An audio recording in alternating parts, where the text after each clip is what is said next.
Eu tenho 7 anos, eu me chamo Guilherme Hipólito. Eu comecei a desenhar super-heróis com 4 anos e com 6 anos eu comecei a pintar tela, essas coisas.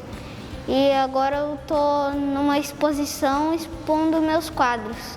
Bom, um moço chamado Paulinho, ele estava falando de uma exposição para eu expor meus quadros. A exposição está acontecendo lá em São Paulo. O nome da exposição é Objeto de Olhar. Lá em São Paulo eu não vi nenhum artista que tem quase a mesma idade do que eu. Eu tenho um professor de pintura, ele se chama Marcos. Ele ensina a desenhar normal, pintar de tinta a óleo. Antes de fazer quadro, eu estava desenhando normal.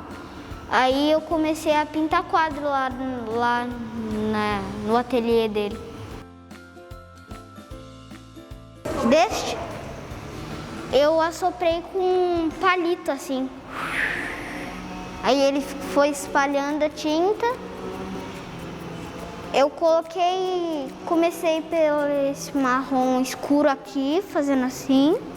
Depois eu fiz esse marrom dourado. E aí eu coloquei um monte de tinta aqui e fui fazendo assim com a espátula.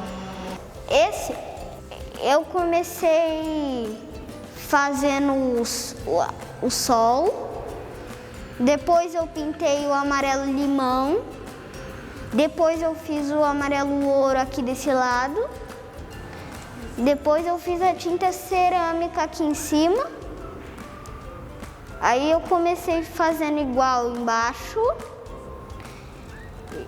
E aí eu fiz esses coqueirinhos aqui.